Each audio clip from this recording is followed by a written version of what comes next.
the United Arab Emirates backed the Rapid Support Forces in Sudan in an attempt to take over the government because they were afraid that they would lose influence in Sudan if a civilian democratic government got elected, which was in the works.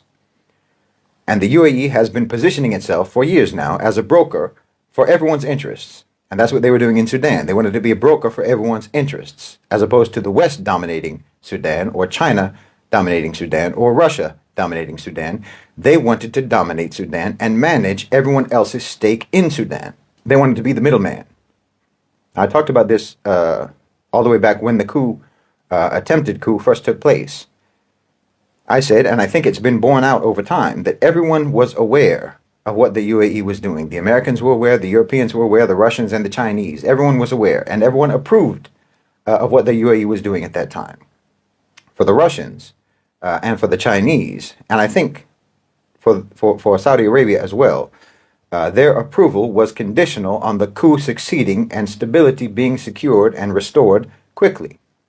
The Americans and the Europeans, well, they approved because either way they could benefit.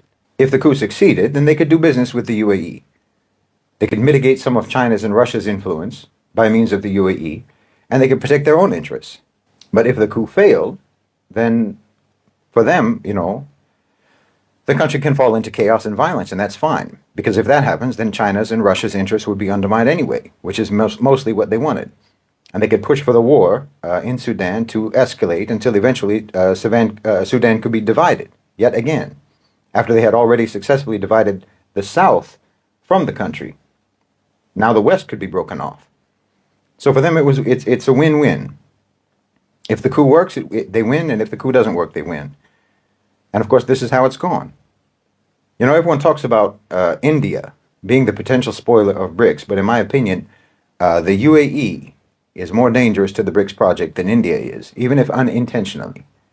Because, in my opinion, Mohammed bin Zayed seems to want to emulate the Western colonizer strategy of violence and the strategy of divide and conquer, which is completely at odds with the whole ethos and the whole approach of BRICS. Whether he knows it or not, I think, in my opinion, he's absolutely playing into the hands of the West by backing the RSF. I mean, not only is the UAE pushing Sudan towards balkanization, he's feeding the monster of Arab-African animosity that the CIA has spent millions of dollars trying to foment for years. This is absolutely the last thing that they should be doing. As I said, because the Middle East and Africa are the most important regions on earth. And solidarity and unity between the Arab world and Africa needs to be cultivated. It needs to be fortified. It needs to be strengthened. The UAE is the biggest foreign investor in Africa, more than 3 times Chinese investment. As much as you hear about Chinese investment in Africa, the UAE invests more. It's nearly 10 times the amount of American investment in Africa. And they're doing that precisely because they understand how important Africa is. But with what they're doing in Sudan, well, no one's going to see them as friends. No one's going to see them as allies or partners. They're going to see them as invaders, as usurpers, and who can blame them? What happened in the South African elections was a win for the West. And what's happening in Sudan is also a win for the West, whether the UAE knows it or not. These are among the moves and counter moves I was talking about. The thing that will determine whether the transition to the global South actually results in the economic sovereignty and political independence of the global South, or whether it results in further subjugation and pillage, the thing that will determine that is BRICS.